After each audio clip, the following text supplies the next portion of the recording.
Hi friends, Congress party భారతదేశ ప్రయోజనాలకు వ్యతిరేకంగా ఎలా పనిచేస్తుందో, జాతీయ భద్రత అనే ప్రశ్న వచ్చినప్పుడు కూడా ఎంత అసహ్యకరంగా కాంగ్రెస్ పార్టీ పనిచేస్తుందో చెప్పడానికి లేటెస్ట్గా జరుగుతున్న పరిణామాలు ఒక చిన్న ఉదాహరణగా ఉంటాయి. నరేంద్ర మోదీ గారు నిన్నగాక మొన్న 8 గంటలకు జాతినుద్దేశించి ప్రసంగించి మరీ క్లియర్గా చెప్పారు. ఎందుకు కాల్పుల విరమణ ప్రకటించారో చెప్పారు. చాలా విషయాలు వివరంగా మోదీ గారు ఎక్స్ప్లెయిన్ చేశారు. అలాగే మూడవ దేశం యొక్క ఇన్వాల్వ్మెంట్ కాశ్మీర్కు సంబంధించి ఉండనే ఉండదు అని చెప్పి కూడా నరేంద్ర మోదీ గారు చెప్పారు. అయినా సరే కాంగ్రెస్ పార్టీలో ఉన్నటువంటి వాళ్ళు ఏం చేస్తూ ఉన్నారంటే, ఈ నెల దేశవ్యాప్తంగా ర్యాలీలకు ఒక స్కెచ్ వేస్తూ ఉన్నారు కాంగ్రెస్ పార్టీ వాళ్ళు. ఆ ర్యాలీల ఉద్దేశం ఏంటో తెలుసా?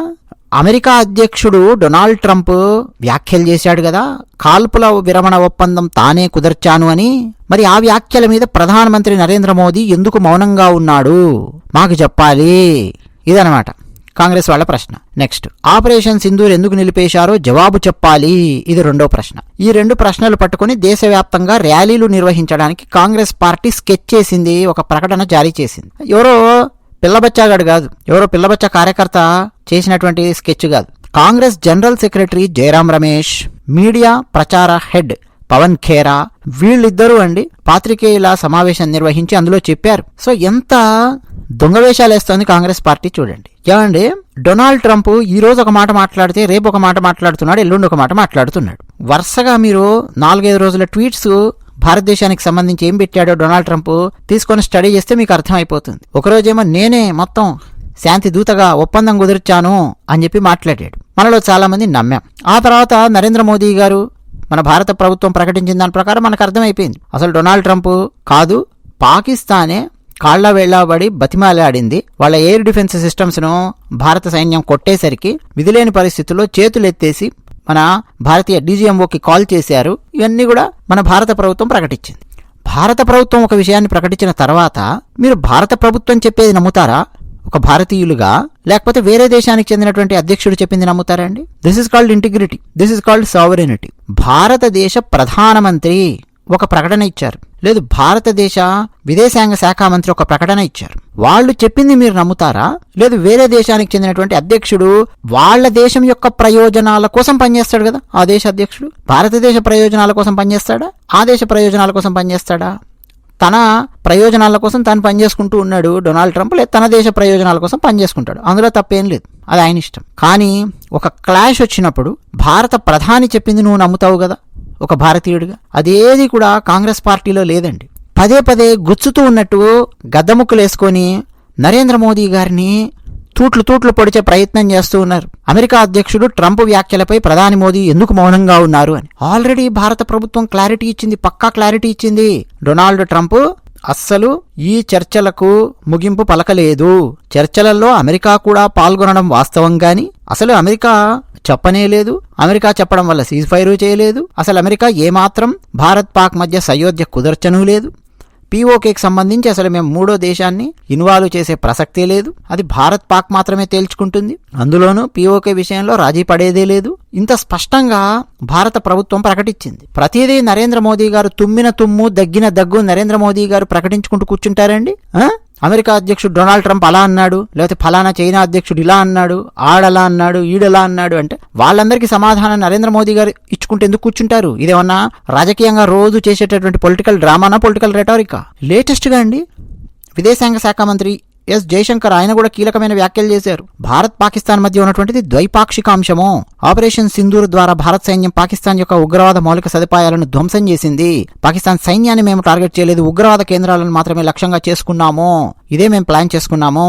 అయినా సరే పాకిస్తాన్ మా సలహా పట్టించుకోలేదు. భారతదేశంపై దాడి చేయడానికి వస్తే మన సైన్యం గట్టిగా ఉతికారేసి వదిలింది. కాశ్మీర్పై చర్చించాల్సినటువంటి ఒకే ఒక అంశం ఏంటి? పాక్ అక్రమంగా ఆక్రమించినటువంటి భారత భూభాగాన్ని ఖాళీ చేయడం మినహా మరొక దారి లేదు. అసలు ఆ పాయింట్లో మూడో దేశానికి సంబంధమే లేదు, మూడో దేశాన్ని మేము ఇన్వాల్వే చేయలేదు. ఇది చెప్తూ వస్తున్నారు. మళ్ళీ ఈ కాంగ్రెస్ వాళ్ళు ఎలా తయారయ్యారంటే, ఇంట్లో ఉన్న డాడీ చెప్పేది నమ్మేటట్టు లేరు. పక్కింటి డాడీ ఏం చెప్తే పక్కింటి డాడీ చెప్పింది నమ్ముతున్నారు. మీ డాడీ చెప్పింది నువ్వు నమ్ముతావా, పక్కింటి డాడీ చెప్పింది నువ్వు నమ్ముతావా? ఈ దేశం మొత్తం ఒక కుటుంబము అని చెప్పి నువ్వు అనుకుంటే, ఈ దేశ ప్రధాని ఒక వార్ క్రైసిస్ సిచ్యువేషన్లో ఆయన ప్రకటించినటువంటి ప్రకటన నువ్వు నమ్ముతావా? అమెరికా అధ్యక్షుడు చెప్పింది నమ్ముతావా? ఎప్పుడైతే భారత ప్రభుత్వం చాలా స్ట్రాంగ్గా రిటార్ట్ ఇచ్చిందో వెంటనే డొనాల్డ్ ట్రంప్ కొన్ని గంటల క్రితం మళ్ళీ ట్వీట్ పెట్టాడు.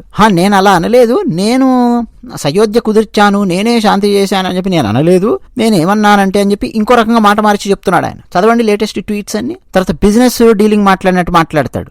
లేదో మొగుడు పెళ్ళామో కనుక కొట్లాడితే ఇద్దరు కలిసి డిన్నర్ చేయండి అని చెప్పి అమెరికాలో సలహాలు ఇస్తారే, ఆ టైప్లో సలహాలు ఇస్తున్నాడు. భారత్ పాకిస్తాన్ కూర్చొని కలిసి డిన్నర్ చేయండి అని చెప్పి వ్యాఖ్యలు చేస్తున్నాడు. అసలు ఆయనకు సమస్య యొక్క తీవ్రత ఏమిటి, సమస్యను ఎట్లా హ్యాండిల్ చేయాలి ఏంటి అనేది ఆయనకు అనవసరం. బట్ ఆయనను మనం ఆపలేం, ఆయన మాట్లాడకుండా మనం ఆపలేం. అతిపెద్ద ప్రజాస్వామ్య దేశమైనటువంటి అమెరికా అంటే మన భారతదేశం లాగానే అది కూడా పెద్ద ప్రజాస్వామ్య దేశం. అటువంటి దేశానికి అధ్యక్షుడు ఆయన. నువ్వు అవి మాట్లాడకు ఇవి మాట్లాడకు, నువ్వు అసలు ఏం మాట్లాడకు అని చెప్పి మనం ఆపలేం.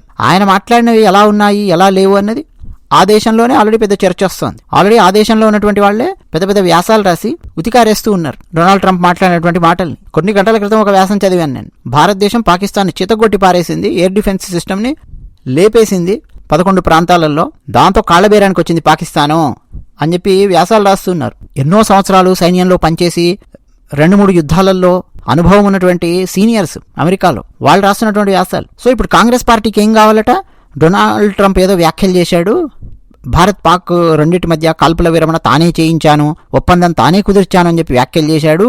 ఆ వ్యాఖ్యలపై ప్రధాని మోదీ ఎందుకు మౌనంగా ఉన్నాడు అని చెప్పి ఒకటే అడుగుతున్నారు. అంటే ఇప్పుడు వీళ్ళ ఉద్దేశం ఏంటంటే ప్రధానమంత్రి నరేంద్ర మోదీ గారు డొనాల్డ్ ట్రంప్ని తిట్టాలి, డొనాల్డ్ ట్రంప్ని విమర్శించాలి, మళ్ళీ డొనాల్డ్ ట్రంప్ అవతల నుంచి ఏదో అనాలి. అవన్నీ కాస్త భారత్ అండ్ అమెరికా 2 దేశాల మధ్య ఒక రచ్చకు కారణం అవ్వాలి, 2 దేశాల మధ్య రిలేషన్షిప్ స్ట్రెయిన్ అవ్వాలి, మరకలు పడాలి రిలేషన్షిప్ మీద. అమెరికాకు భారతదేశానికి మధ్య స్నేహం చెడిపోవాలి, దూరం పెరగాలి. ఇది కాంగ్రెస్ పార్టీ ఎక్స్పెక్టేషన్ అండి. అసలు ప్రధానమంత్రి నరేంద్ర మోదీ గారు పనికిమాలిన వ్యాఖ్యలకు సమాధానాలు ఇవ్వడం కానీ, పిచ్చి పిచ్చి వ్యాఖ్యలను పట్టించుకోవడం కానీ ఎప్పుడూ చెయ్యరు. అసలు ఇది నా లెవెలే కాదు అన్నట్టు వేరే వాళ్ళతో ఆన్సర్ ఇప్పిస్తుంటారు మీరు చూస్తే. అంటే పనికిమాలినటువంటి వ్యాఖ్యలు ఎవరైనా చేస్తే మోదీ గారికి దానికి సమాధానం ఇస్తూ కూర్చొని తన లెవెల్ తాను పడేసుకోరు. అమెరికా అధ్యక్షుడు తన లెవెల్ తాను కాపాడుకుంటున్నాడా లేదా అని అమెరికాలో ఉన్న ప్రజలకు బాగా తెలుసు.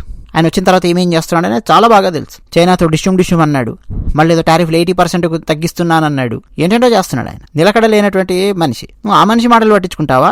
భారత ప్రధానమంత్రి నరేంద్ర మోదీ గారు మాటలు పట్టించుకుంటావా? మోదీ గారు ఆల్రెడీ క్లారిటీ ఇచ్చారండి, పాకిస్తాన్ కాళ్లబేరానికి వచ్చింది, పక్కా క్లారిటీ ఇచ్చారు. నమ్మడానికి కాంగ్రెస్ పార్టీ సిద్ధంగా లేదు. సీజ్ ఫైర్ చెప్పేసరికి కాంగ్రెస్ పార్టీ ఏం చేయాలో అర్థం కాక అకస్మాత్తుగా ఇందిరాగాంధీని పైకి తీసుకొని వచ్చింది. ఇందుకే అండి కాంగ్రెస్ పార్టీ ఎక్కడ వెళ్తే అక్కడ కుక్కని కొట్టినట్టు కొడుతున్నారు కాంగ్రెస్ పార్టీని. ఎక్కడ? ఓట్లల్లో. ఎందుకు ఏ రాష్ట్రంలో కూడా ఓట్లు పడట్లేదు కాంగ్రెస్ పార్టీకి సరిగ్గా అంటే ఇదే కారణం. జాతి ప్రయోజనాలు, దేశ భద్రత కంటే కాంగ్రెస్ పార్టీకి రాజకీయాలు చేయడము, ఒక వార్ క్రైసిస్ వచ్చినటువంటి సిచ్యువేషన్ లో కూడా భారత ప్రధానమంత్రి మీద విషం చిమ్మడము, ఇది వీళ్ళు చేస్తున్నటువంటి పని. ఇప్పుడు వీళ్ళు దేశవ్యాప్తంగా ర్యాలీలు చేస్తారట, మళ్ళీ జై హింద్ ర్యాలీలు అని చెప్పి దానికి పేరు పెట్టారు. ఆల్రెడీ సమాధానం చెప్పేసింది కేంద్ర ప్రభుత్వం. మళ్ళీ నువ్వు కేంద్ర ప్రభుత్వం సమాధానాలు చెప్పాలి అంటే ఏంటి? చెవులు పనిచేయట్లేదా, మెదడు పనిచేయట్లేదా? ఆలోచించండి.